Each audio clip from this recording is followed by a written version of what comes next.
Good morning students. Today's topic is measurement of price elasticity of demand. Price elasticity of demand can be measured by following method. First, proportionate or percentage method.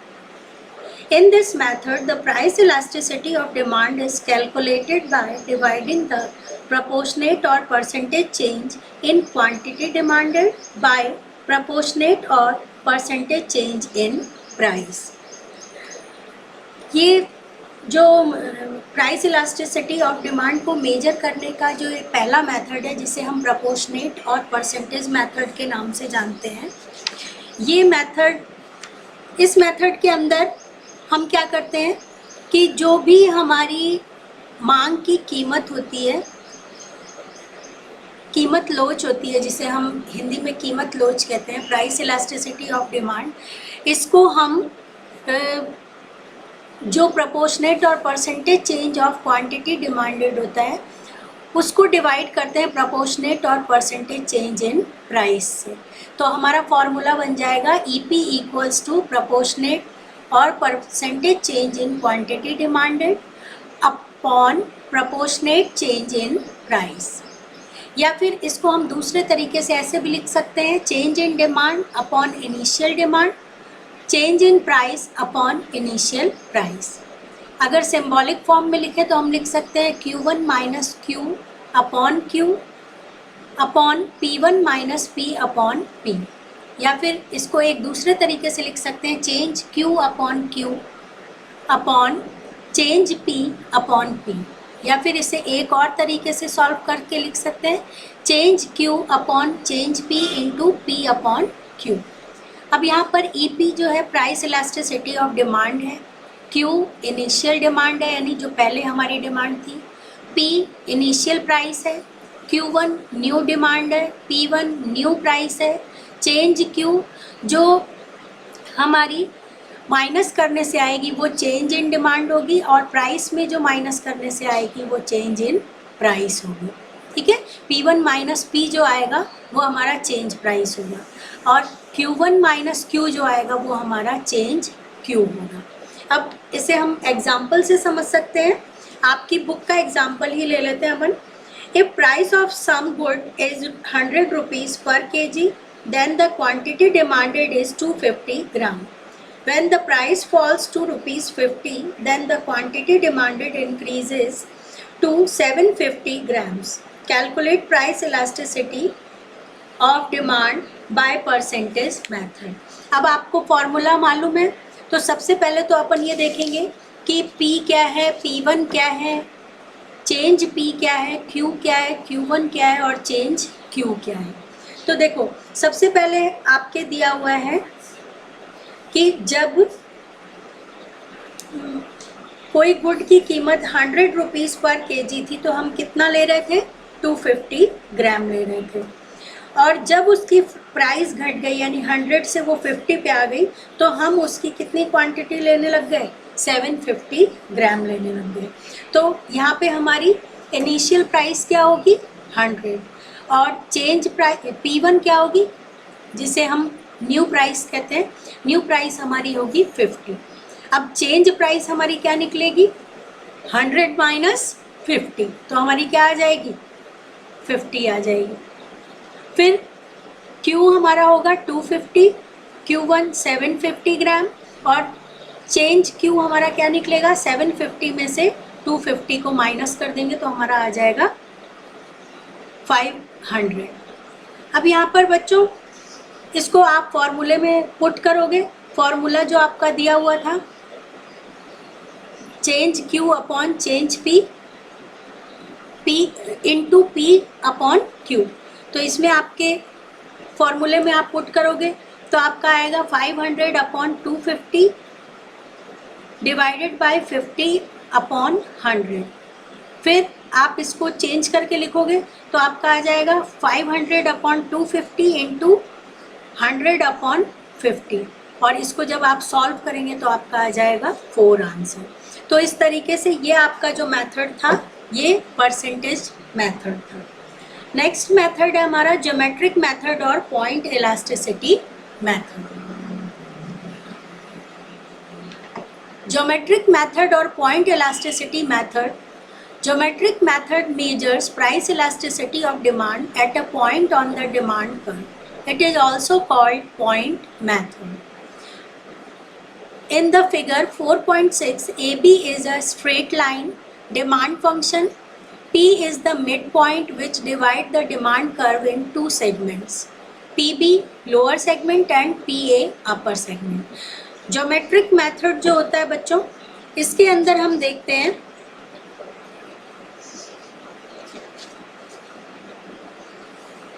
Geometric method में एक जो हमारा demand curve होता है उसको हम two parts में divide कर लेते हैं. जो आपके ए बी दिया हुआ है ये आपका डिमांड कर्व है और पी पॉइंट जो है वो मिड पॉइंट है जो उस डिमांड कर्व को टू सेगमेंट्स में डिवाइड करता है. जिसमें आपने देखा ए बी हमारी क्या है, स्ट्रेट लाइन है जिसे हम डिमांड फंक्शन कहेंगे और पी मिड पॉइंट हो गया. अब ये टू सेगमेंट में इसको बांटता है, पी और बी ये हमारा लोअर सेगमेंट हो गया और पी और ए जो है वो हमारा अपर सेगमेंट हो जाएगा. ठीक है, तो अब अगर आप ग्राफ में देखेंगे तो वाई एक्सिस पे प्राइस डिनोट किया हुआ है और एक्स एक्सिस पे क्यू डी डिनोट किया हुआ है और ए बी जो है वो आपकी डिमांड फंक्शन लाइन है, स्ट्रेट लाइन जो है. पी जो है वो मिड पॉइंट है, पी बी जो है लोअर सेगमेंट है और पी ए जो है वो अपर सेगमेंट है. Elasticity of demand eight point P is the ratio between lower segment and upper segment. अब इस वाले ग्राफ में हम देखते हैं कि इलास्टिसिटी ऑफ डिमांड जो है वो हम कैसे शो करेंगे, अपर सेगमेंट और लोअर सेगमेंट के अकॉर्डिंग. तो हमारा क्या हो जाएगा, E P equals to P B upon P A equal है 1 के. ठीक है, यहाँ पे अगर हम देखें तो P जो है वो हमारा मिड पॉइंट है, इसलिए निचला हिस्सा और जो ऊपरी हिस्सा है वो दोनों 1 के बराबर माना गया है. अब हम इन टुकड़ों को अगर अलग अलग पॉइंट का नाम दे दें तो हम इन्हें कई पार्ट में बांट सकते हैं. इसमें 2 पॉइंट और लगे हुए हैं N और M. तो जो हमारा सबसे ऊपर वाला A पॉइंट है वो हमारा है E इक्वल्स टू इन्फिनाइट. ये हमने 5 डिग्री पढ़ी थी पहले, उन डिग्रीज को डिनोट किया गया है क्योंकि ये हमारा क्या है, यहाँ पे जो लोअर सेगमेंट है वो हमारा ज़्यादा है और अपर सेगमेंट 0 है. ठीक है, वहाँ अपर सेगमेंट कुछ है ही नहीं. लोअर सेगमेंट हमारा क्या है, बी ए है और अपर सेगमेंट क्या है हमारा 0 है. ठीक है, तो इस तरीके से हम क्या कह सकते हैं, ई डी इक्वल्स टू, सबसे फर्स्ट वाले में तो आपको समझ आ गया होगा, E P equals to P B upon P A बराबर है 1 के. As P is the midpoint of the demand curve, hence lower segment is equal to upper segment. So price elasticity at point P equals to 1. दोनों बराबर होंगी तो 0 value तो आएगी नहीं, दोनों क्योंकि बराबर है.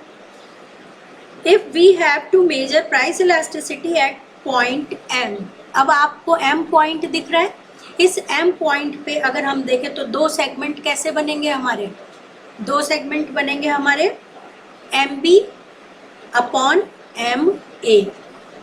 एम बी हमारा लोअर सेगमेंट होगा और अपर सेगमेंट क्या होगा हमारा एम ए.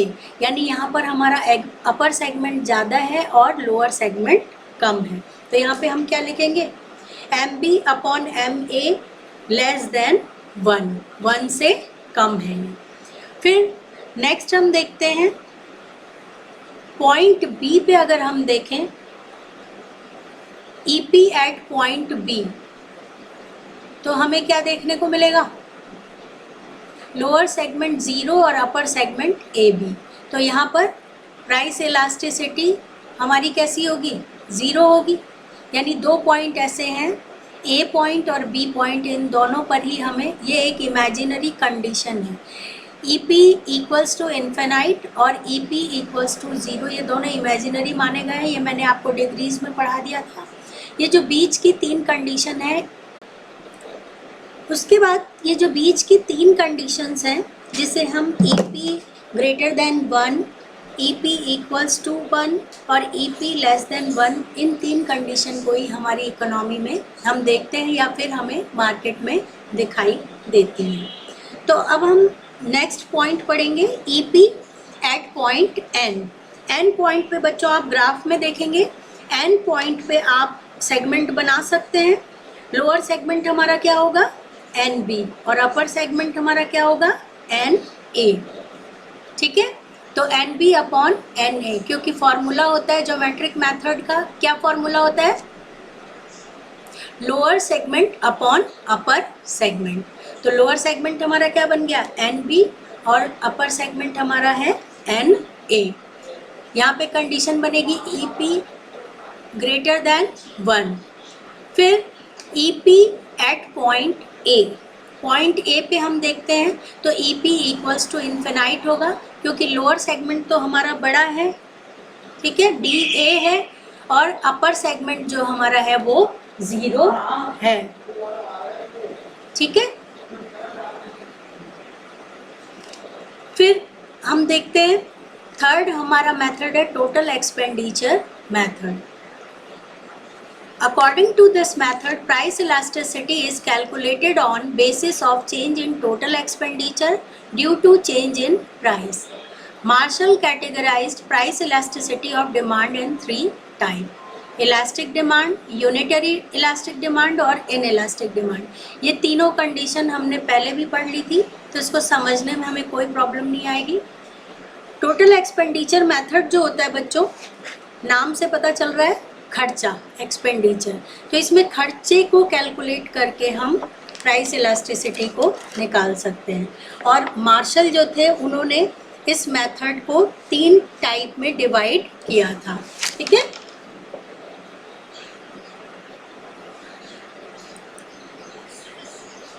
मार्शल ने प्राइस इलास्टिसिटी ऑफ डिमांड के 3 टाइप बताए थे: elastic demand, unitary elastic demand और इन इलास्टिक डिमांड। फर्स्ट है elastic demand. If the fall in price of a commodity, total expenditure increases, and with rise in its price, total expenditure decreases, then demand for the commodity is elastic. बच्चों आप सभी को मालूम है price और demand में inverse relationship होता है। कुछ पैराडॉक्स को छोड़ के, जैसे वाटर डायमंड पैराडॉक्स हमने पढ़ा था, तो वो पैराडॉक्स हैं, उनको छोड़कर जनरली इन जनरल मार्केट में या सोसाइटी में क्या होता है, प्राइस और डिमांड में इन्वर्स या उल्टा रिलेशन देखने को मिलता है। जैसे जैसे प्राइस फॉल होती है, कमोडिटी पे टोटल एक्सपेंडिचर जो होता है वो इंक्रीज होता जाता है। For example, the price of Bikaneri bhujia is 90 पर kg and demand is 400 kg। Then the total expenditure 90 into 400, तो हम इसको इंटू करेंगे तो कितना हो जाएगा, 36,000। If the price of bhujia decreases to 80 per kg and demand increased by 550 kg, then the total expenditure will be 80 into 550, तो ये हमारा हो जाएगा 44,000। As the total expenditure has increased with fall in price, so the price elasticity is more than 1, ED greater than 1, hence it is called as elastic demand। ये तो simple बात थी कि जब किसी कमोडिटी की प्राइस डाउन होती है या फॉल होती है तो उस पर हम एक्सपेंडिचर ज़्यादा करने लगते हैं, यानी हम उसको ज़्यादा खरीदने लगते हैं। लेकिन ये रिस्ट्रिक्टेड थिंग्स पे होता है, हर थिंग को हम नहीं खरीद सकते। पहले मैंने डिग्रीज़ में पढ़ाते समय सॉल्ट और वेजिटेबल का एग्जांपल दिया था, आपको याद होगा कि हम उन्हें बहुत ज़्यादा पेरिशेबल गुड्स को ज़्यादा स्टोर नहीं कर सकते, तो ऐसी चीज़ों की डिमांड में ज़्यादा फ़र्क देखने को नहीं मिलता है। तो ये अकॉर्डिंग टू मार्शल ये क्या कहलाती है, इलास्टिक डिमांड कहलाती है, यानी इलास्टिक का मतलब इसको खींचा जा सकता है। फिर सेकंड हमारा है यूनिटरी डिमांड। यूनिटरी डिमांड जो होती है वो बैलेंस डिमांड मानी गई है, ठीक है, क्योंकि ये इक्वल्स टू 1 होती है। If rise and fall in price of a commodity leaves the total expenditure unaffected, then price elasticity of demand is unitary. और उसे हम क्या कहेंगे? EP equals to 1. When the price of a water bottle is 10 each and demand of 400 bottle, then total expenditure is 10 into 400 equals to 4000. If the price falls to 8 per bottle and demand increases to 500 bottle, then the total expenditure is 8 into 500 equals to 4000.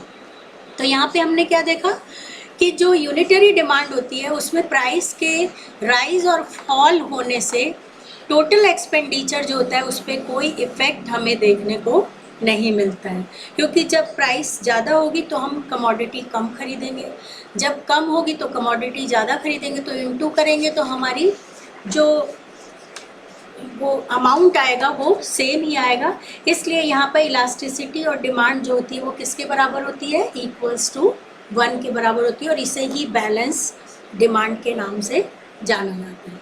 फिर third और last है हमारी inelastic demand, और inelastic में भी बहुत सरल सी बात है।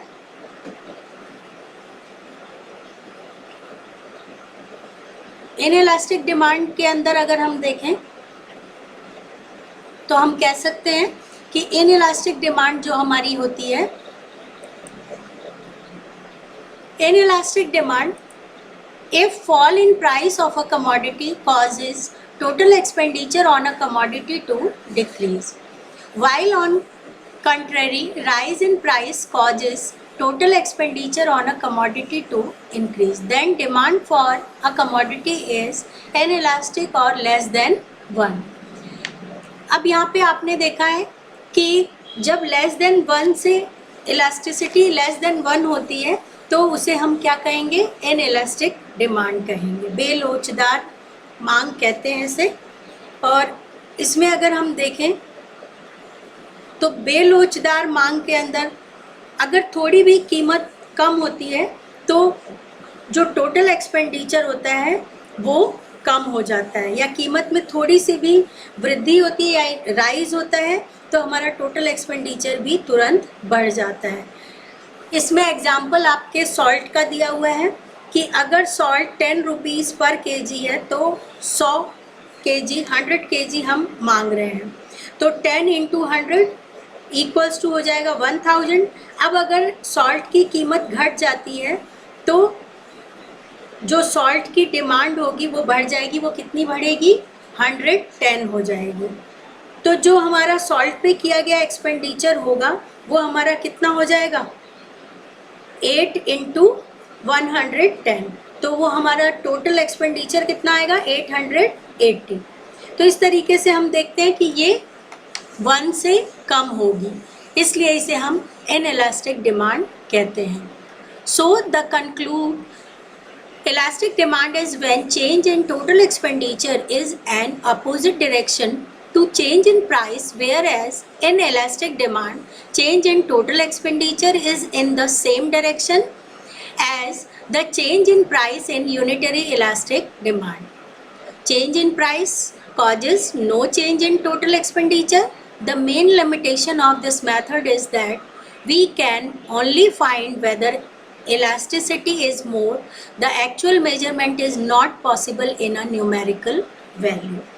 देखो बच्चों, अब क्या है कि जो elasticity of demand होती है उसमें प्राइस और टोटल एक्सपेंडिचर ये अपोजिट डायरेक्शन में वर्क करते हैं, लेकिन जो कम इलास्टिक डिमांड होती है उसमें जो हमारी प्राइस होती है और जो हमारा टोटल एक्सपेंडिचर होता है वो सेम डायरेक्शन में वर्क करते हैं।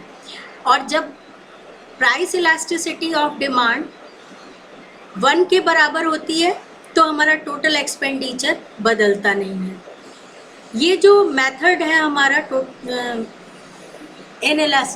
टोटल एक्सपेंडिचर मेथड, इस मेथड की सबसे बड़ी जो कमी है या फिर लिमिटेशन है, वो लिमिटेशन इसको आप अंडरलाइन कर लेंगे। The main limitation of this method, कौन सा मेथड? टोटल एक्सपेंडिचर मेथड की सबसे बड़ी कमी क्या है कि इसमें हम एक से ज़्यादा, एक से कम और एक के बराबर का ही पता लगा सकते हैं। इस तरीके से हम देखते हैं इसकी मेन लिमिटेशन जो है, इसमें एक्चुअल मेजरमेंट जो है वो पॉसिबल नहीं है। फिर न्यूमेरिकल क्वेश्चन दिया हुआ है आपकी बुक में, ये आप खुद करेंगे। अगर कोई प्रॉब्लम आएगी तो आप मुझसे मेरे पर्सनल नंबर पे पूछ सकते हैं।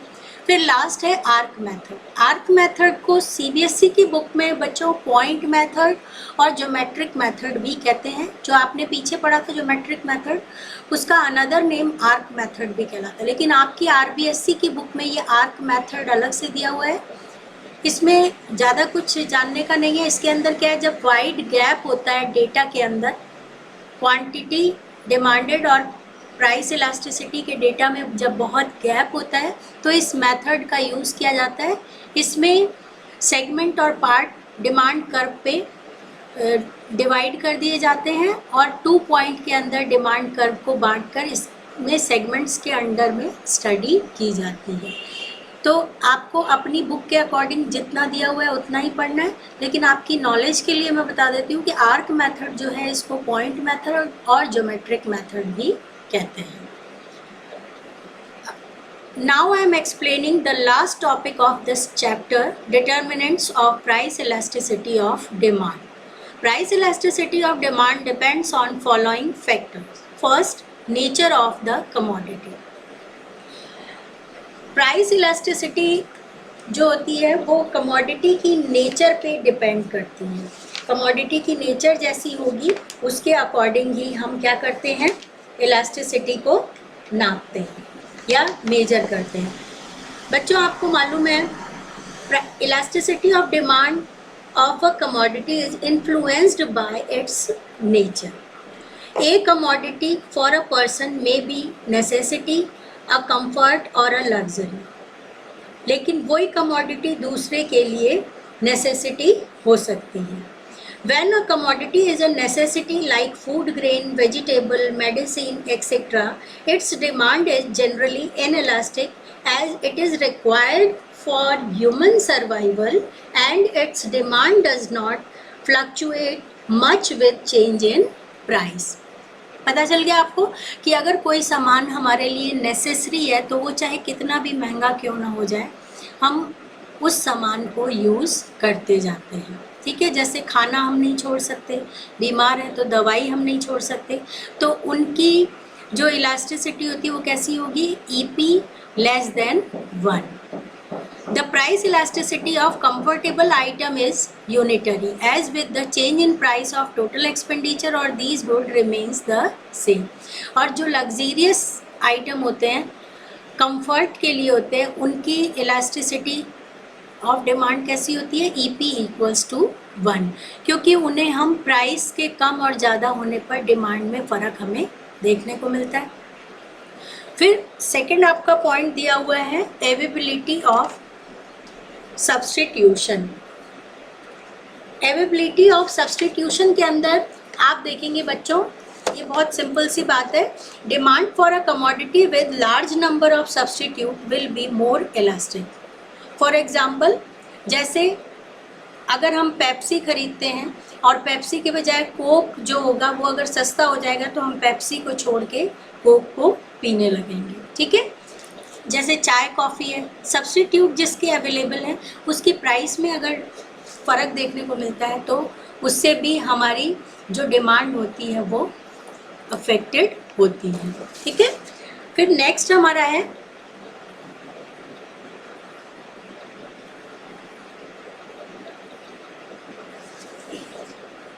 नेक्स्ट जो पॉइंट हमारा है वो है the number of uses of a commodity. ठीक है, number of uses of a commodity, इसके अंदर हम देखते हैं कि कमोडिटी के जो यूजेस होते हैं वो किस तरीके से होते हैं। The greater the number of uses to which a commodity can be put, the greater will be its price elasticity of demand. If price of a commodity having several uses increases, its demand will be small and it will be put to most important uses. If price of a elasticity increases, it will be withdraw from using warm water and cooking food.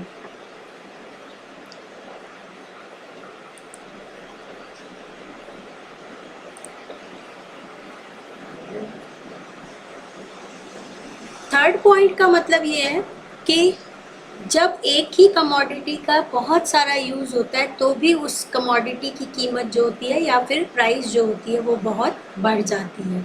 क्यों? क्योंकि हम क्या करेंगे, जैसे बिजली है, इसमें आपके इलेक्ट्रिसिटी का एग्जांपल दे रखा है कि इलेक्ट्रिसिटी जो होती है उसका यूज़ डिफरेंट तरीके से होता है। जैसे पानी गर्म करने के लिए भी होता है, खाना बनाने के लिए भी होता है।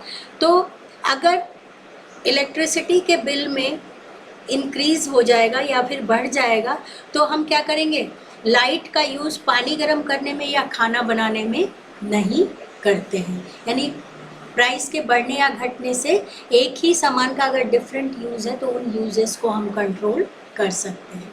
फिर importance of good in consumer budget, ये बहुत सिंपल सी बात है बच्चों कि हमारे बजट में जिन सामानों की इम्पॉर्टेंस ज़्यादा होती है वो सामान की डिमांड रिलेटिवली इलास्टिक मानी जाती है। अब बोर्ड में आपके एक एक नंबर के क्वेश्चन आ सकते हैं ऐसे कि जो कंज्यूमर बजट में इम्पॉर्टेंट गुड होती है उनकी डिमांड कैसी होती है, तो उसमें आप क्या लिखेंगे, रिलेटिवली इलास्टिक होती है।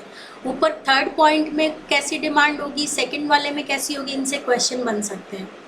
फिर है जिन चीज़ों का यूज़ हम पोस्टपोन कर सकते हैं उन चीज़ों की डिमांड कैसी होती है। जैसे आपके दे रखा है demand will be elastic for those commodity whose consumption can be postpone. For intense the demand for construction of a house can be postpone on increase in interest rate of house loan. अगर house loan पे interest बढ़ जाएगा तो हम घर बनाने को या घर के कंस्ट्रक्शन को पोस्टपोन कर सकते हैं। फिर हैबिट ऑफ अ कंज्यूमर, जैसे जिस गुड का यूज़ करने का हमें हैबिट होती है तो उसकी डिमांड कैसी होगी, इन इलास्टिक होगी। जैसे इसमें टबैको, सिगरेट, इनका यूज़ दे रखा है। अब जैसे टी कॉफ़ी सब्सटीट्यूट होते हैं लेकिन कई लोग टी की जगह कॉफ़ी का इस्तेमाल नहीं करते हैं। तो जिन चीज़ों के हम हैबिचुअल होते हैं उनकी डिमांड इन इलास्टिक होती है, वो चेंज नहीं होती। इन इलास्टिक का मतलब ना वो बढ़ती है ना वो घटती है। लास्ट पॉइंट हमारा है time period. Time also influences the demand of a commodity. Demand is inelastic in short period as compared to long period. इस लाइन को आप अंडरलाइन कर लें, ये बहुत इंपॉर्टेंट लाइन है कि उन शॉर्ट पीरियड की डिमांड इनइलास्टिक होती है कंपैरिजन में लॉन्ग पीरियड की। The longer the period of time the greater is the ease to consumer who can change his habit and substitute one good for another. तो इस तरीके से हम देखते हैं कि elasticity of demand in 7 determinants पे डिपेंड करती है। ये टॉपिक आपका इलास्टिसिटी ऑफ डिमांड का आज कंप्लीट हो गया है। इम्पॉर्टेंट पॉइंट्स को आप बड़े ध्यान से पढ़ेंगे, नोट्स कॉपी में राइट डाउन करेंगे और इनके नोट्स आपको खुद से प्रिपेयर करने हैं। इसके अलावा आपके objective type question, very short और ऐसे टाइप क्वेश्चंस जो दिए हुए हैं ये आप कंप्लीट चैप्टर के क्वेश्चन आंसर करके आप मुझे डे आफ्टर टुमारो सेंड करेंगे। और जिस भी स्टूडेंट ने इसके क्वेश्चन आंसर मुझे सेंड नहीं किए उनकी अटेंडेंस काउंट नहीं होगी। That's all for today. Thank you.